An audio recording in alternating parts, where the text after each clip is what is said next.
There is a thing people get wrong about dangerous men. They assume the danger is always in what those men take. But the men I have come to know, the ones who made whole cities rearrange themselves around their decisions, they were dangerous in a different way entirely. They were dangerous because they could not put anything down.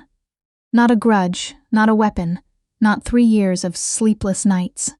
And when a man like that finally sets something down in front of you, you had better pay attention to what it is.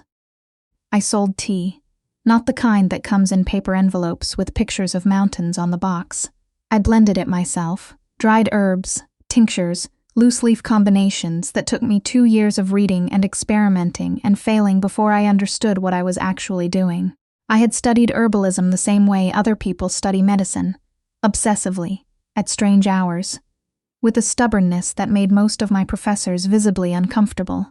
I had worked for a corporate wellness brand for 14 months before I walked out, because they wanted me to dilute my formulas until they were decorative, to make things that looked like remedies without actually being them. I was not interested in that, so I built a booth instead. 8 feet of reclaimed wood and shelving, hand-labeled jars, a small electric kettle that could produce a sample cup in under 4 minutes. I chose it, not because nothing else had worked out, because this was mine in a way nothing else had been, and I had no interest in pretending that was a smaller thing than it was. My spot at the Green City Market sat on the north end near the vegetable growers, which I preferred because the people who came for produce had a different relationship with patience than the ones browsing artisan candles. They understood that good things had a growing season. They didn't rush me. The regulars knew the menu by heart: the sleep blend, the digestion tonic, the anxiety formula I called quiet, the inflammation tea that had a waiting list because I refused to make more than I could do well in any given week. People came to me because what I made worked, not because the brand was charming, not because the packaging was beautiful, because they drank it and then felt different. There is a power in that, the kind that doesn't need a corner office or a title to hold its shape. It just sits in the body and does its job. That Saturday was a good one. October in Chicago, cold enough for the thermos crowd, warm enough that people hadn't retreated fully into their coats. The line moved steadily. A woman buying the sleep blend asked if it was safe to combine with melatonin. I said yes, small dose, not every night. A man in his 60s bought the inflammation tea for his knees and tried to claim it was for his golf game. I told him his knees were none of my business. He laughed and tipped me $5. That was my morning, clean and fast and mine. That was when I noticed the black cars. 2 of them, pulling onto Stockton Drive in a way that was technically legal but communicated something different than legality. Then a third, and the particular silence that moved through the market the way it always does when something with real weight enters a normal place. Not a hush, just a thinning. The vegetable grower 2 stalls down stopped in the middle of a sentence. A woman near my booth picked up her bag and held it against her body without seeming to know why. The man who came to my booth first was tall, maybe 45, silver at his temples, moving through the market with the specific economy of someone who had spent years learning to take up exactly the right amount of space. He stopped at my display, read the labels without touching anything, and said, without looking at me, that his employer was having difficulties and had been for some time. I told him I had something that might help. He said his employer had already been through 3 sleep specialists, 2 neurologists, and a prescription rotation that could stock a small pharmacy. I said that was a different kind of problem. He looked at me then, evaluating. I told him the sleep blend was $40 for a 2-week supply, and that I needed to know whether his employer was dealing with difficulty falling asleep, staying asleep, or not reaching deep sleep at all. He said he'd have to ask. I said that was fine. I had 3 more people in line. He came back 6 minutes later with answers. Difficulty staying asleep. Thoughts that peaked around 2 in the morning. No issues with alcohol or medication generally.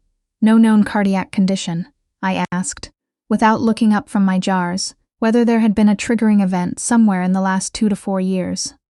He went still in a way that answered the question more clearly than any words.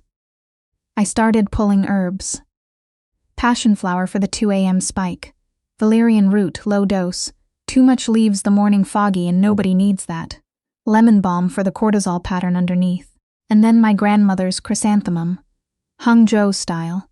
Dried, from the old import shop on Wentworth Avenue, that she had trusted for 30 years before she died, and that I had been buying from ever since, because the quality was something I had never found elsewhere. I blended it on the spot, measured into a craft bag, sealed it, wrote the steeping instructions in my own handwriting on the label. I told him $60 because the chrysanthemum drove the price up. He gave me $100 without blinking. I gave him $40 back. He looked at the change the way people look at something they didn't expect to see. I said 1 cup at night, 30 minutes before bed, no phone after steeping started. He wrote it down. He said his employer might want to speak with me directly. I said I was at the market every Saturday 7 to noon, and that he could come like anyone else. Cassian Rhee came the following Saturday. I knew it was him before he reached the booth. Not because of the security that positioned itself at a respectful but unmistakable perimeter around the market block, but because of the way he moved. There is something particular about a man who has gone years without real sleep. The body compensates, holds itself in a constant low brace, forces alertness through sheer muscular tension because unconsciousness has been associated with danger long enough to become the enemy. He was dressed without flash, dark jacket, no tie, hands in his pockets. But the carriage was unmistakable, the kind of stillness that had stopped needing to prove itself some years ago. He stopped at my booth, read the labels, then looked at me. He said Tobias had told him I asked the right questions. I said Tobias answered them well. He looked tired in a way that had layers to it, the surface tiredness of a difficult week. Under it, something structural. The tiredness of a body that had been running emergency protocols for so long it had lost the memory of what ordinary felt like. I had seen it before in clients who came after years of unprocessed grief. This was sharper. This was a man whose nervous system had learned a specific, true lesson and had never been given reason to unlearn it. I asked how the tea had worked. He said he had slept 4 hours straight, first time in 3 years. He said it like a fact he hadn't decided whether to trust yet.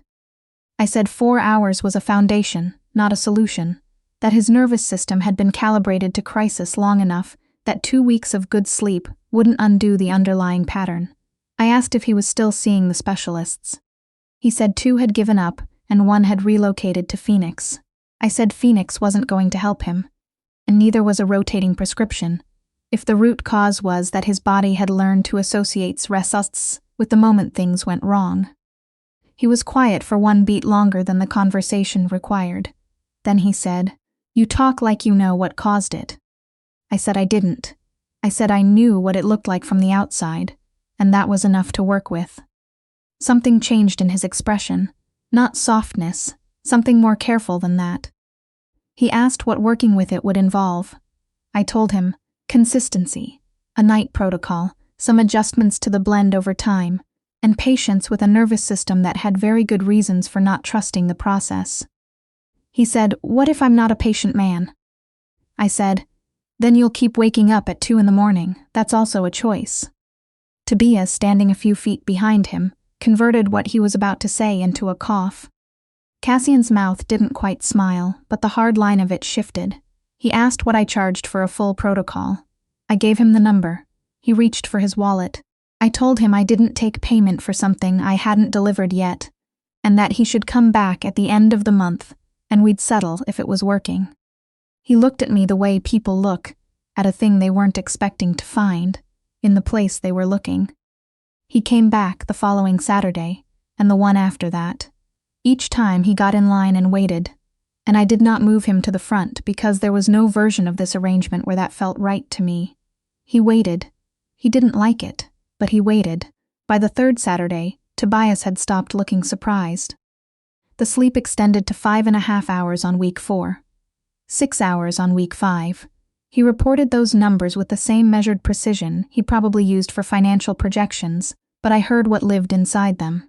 6 hours of real sleep after 3 years of almost none was not a data point.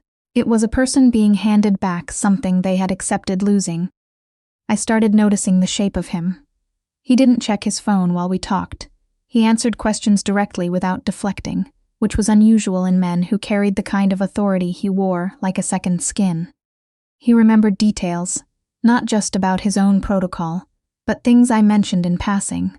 The chrysanthemum supplier on Wentworth. A professor who had told me my formulas were too strong. He asked follow-up questions the next Saturday, as though he had been sitting with them all week. On a cold afternoon in November, we sat on the bench near the market pond between my consultations. He had asked if there was somewhere we could talk for more than 3 minutes. I had 15 minutes before close. He told me what had happened 3 years ago. He didn't tell it dramatically. He told it the way a man tells a story he has rehearsed being matter-of-fact about, because matter-of-fact was the only way he had survived it. A business partner. A man he had built something with over nearly a decade, who had arranged for Cassian to be in a specific place at a specific time, and arranged for other men to be there too. Cassian had made it out. His mentor, a man named Park who had believed in him before anyone else did, had not. Since that night, every time he came close to real sleep, his body jolted him back. His mind ran the exits, went back through the sequences, looking for what he had missed and could not find. I did not offer him comfort. I did not say I was sorry. He wasn't telling me the story to receive either of those things. I said his nervous system had learned something true, that someone trusted had become dangerous at the exact moment he was most relaxed, that the insomnia wasn't irrational. It was his body keeping its own logic. He looked at the water. He said, "So how do you argue with logic?" I said, "You didn't argue with it. You gave it enough evidence over enough time that it updated itself." He turned and looked at me in the full, focused way he had, of looking at things when he had decided they mattered. I held it without flinching, because flinching was not in my nature, and also because something about being seen that directly felt important not to step away from. He said, "Every person who has ever tried to help me wanted something first." I said I wanted $60 for a 2-week supply, nothing else. He said he knew. He said that was the part that had kept him coming back. The trouble arrived on a Thursday morning, as a city compliance notice stapled to my market permit. 3 violations: incorrect product labeling, insufficient allergen disclosure, and a technicality about the distance between my booth and the adjacent food stall that had never been flagged in 2 years of operation. I read the violations 3 times. They were wrong. Not borderline wrong, not arguable wrong. They were the kind of wrong that happens when someone with city connections wants to build a paper trail quickly. I did not call Cassian. I spent 6 hours pulling every document I had, organized by category, and appeared at the compliance office the following morning at 8 a.m., with a folder that answered every violation before the officer could finish reading it.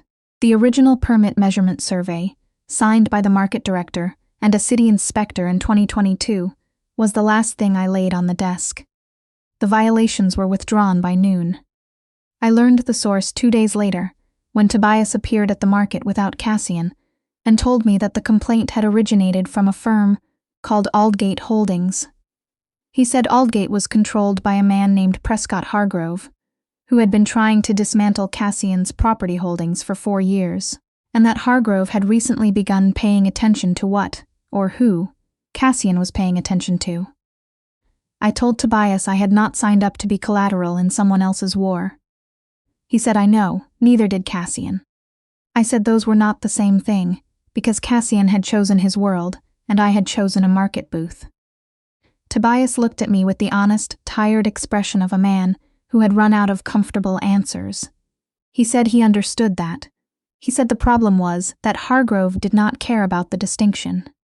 The second move came 11 days later. A man I didn't recognize stood in front of my booth at close, after the other vendors had started breaking down, and told me in a very pleasant voice that my chrysanthemum supplier on Wentworth would be having some difficulties with her commercial lease in the coming weeks. He said it with the ease of someone accustomed to threats, arriving softly. He said that if I found it difficult to source my key ingredients, I might find the whole enterprise less worthwhile. My chrysanthemum supplier was an 83-year-old woman who had run her shop for 41 years. The thought of her facing a manufactured lease dispute because I had given someone's enemy a tea that helped him sleep hit me somewhere that didn't move for compromise. I called Cassian directly for the first time. He picked up on the second ring. I told him what had happened, the man's description, the exact wording, the specific threat. I said I did not want anyone handling anything on my behalf without asking me first, but that he should know. Because his enemy had just made it personal in a direction that had nothing to do with me, and everything to do with a woman in her 80s who had never done anything but dry flowers and sell them honestly. He was silent for 3 full seconds. Then he said my name, Darcy, in a register I had not heard from him before, flat and cold, in a way that had nothing to do with me and everything to do with someone else entirely. He said Tobias would be at the market in 15 minutes. He was there in 10. He listened to the full account again, in person, hands in his pockets, jaw set. Then he looked at me and said it was his fault and that he was not going to pretend otherwise. I said I knew. I said my fault was caring whether an old woman lost her shop, and that was not the same thing as choosing his world. He said quietly that Hargrove didn't grade on the difference. I said neither did I, and if he wanted to be useful, he could start by telling me exactly what Hargrove knew about our connection and how long he had known it. That was when Cassian stopped managing the situation around me and started talking to me about it directly. He laid out 4 months of Hargrove's movements, the properties at stake, the legal mechanisms being used, the escalation timeline. He spoke precisely and without softening, and I understood that this was the version of the conversation he didn't give most people. Not performance. Just the decision that I had earned the unedited version. When he finished, I said the obvious thing. Hargrove would come for the market itself next, or for me directly, because that was the pattern. He said he knew. I said I needed to think through my conditions before he made the offer I could see him about to make. The corner of his mouth moved. He said, "That's the most preemptive negotiation I've ever been in."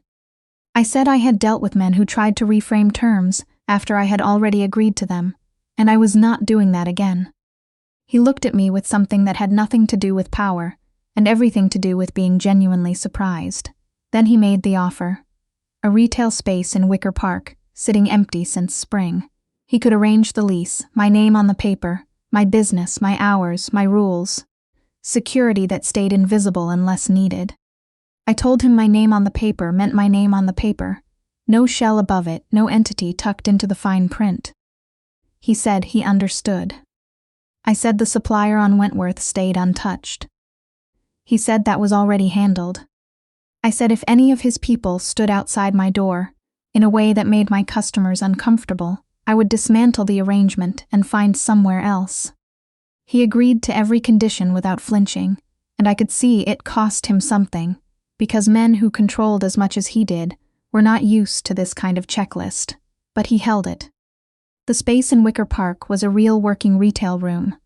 Good north window light, original brick on one wall, a prep area in the back that converted easily to a blending station. I stood in the middle of it on a gray Tuesday morning and felt the same thing I had felt behind the market booth on the first day. Certainty, this was mine. Hargrove moved on the Wednesday before the soft opening. 2 men through the service entrance.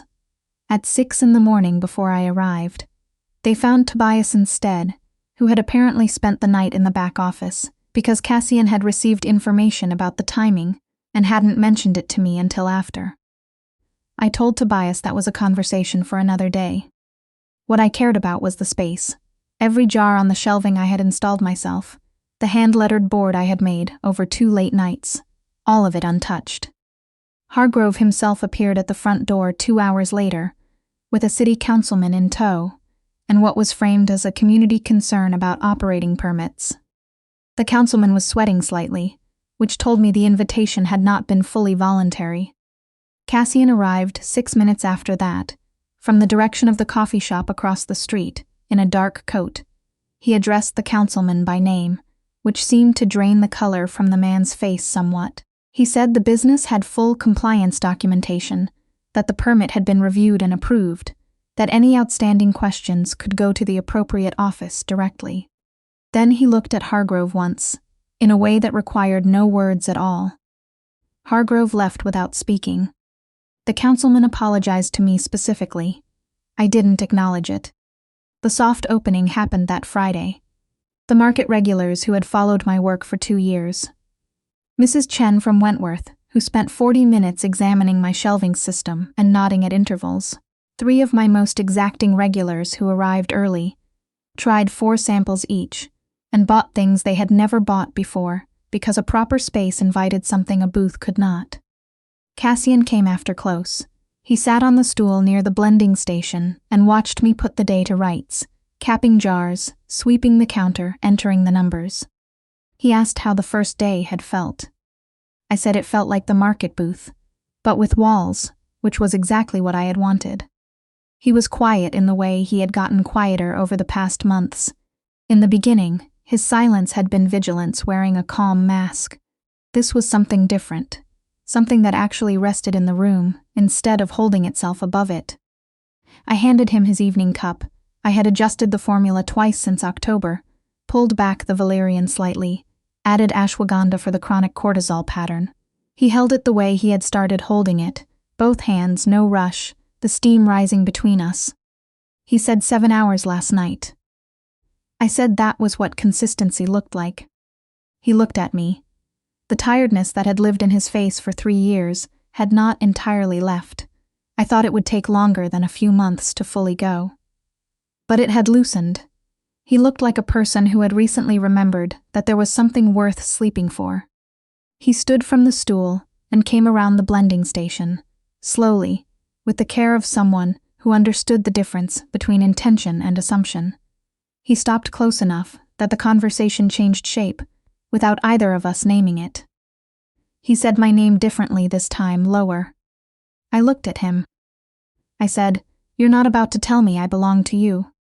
He said, "No, I'm going to tell you that I've been in negotiations with people who wanted things from me for my entire adult life, and you are the first person in 15 years whose wanting I cannot find anywhere." I said that was because I didn't want things from him. I wanted things. They were mine to want. The difference mattered. He said very quietly, "I know, that's what I mean." Then he kissed me, slowly, with the particular unhurried quality of a man who had spent 4 months learning the kind of patience required by my specific presence. And I let him, because I had already decided, somewhere around the 3rd Saturday, he waited in line without being asked, that this was something I was willing to let become real. He kissed like a person taking one deliberate breath after a very long time of holding it.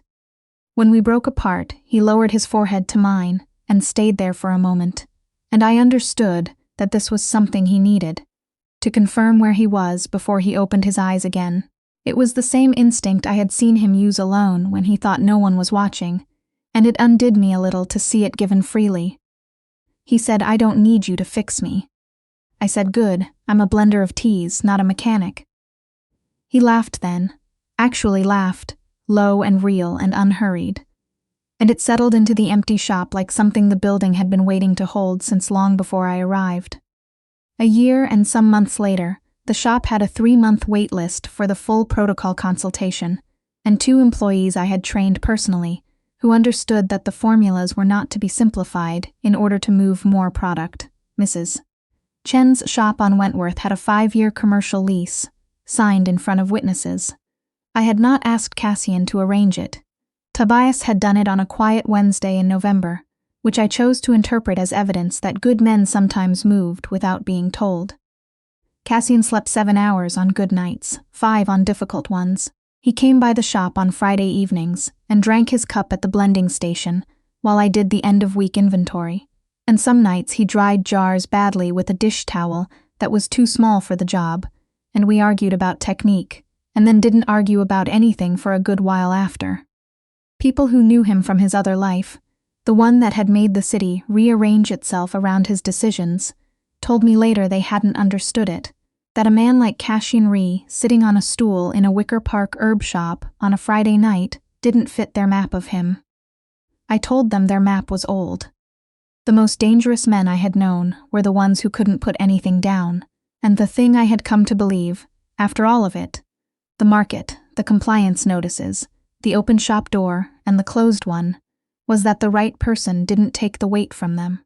They just made the room quiet enough that the man could finally set it down himself, and once he did not forget who had given him that kind of quiet.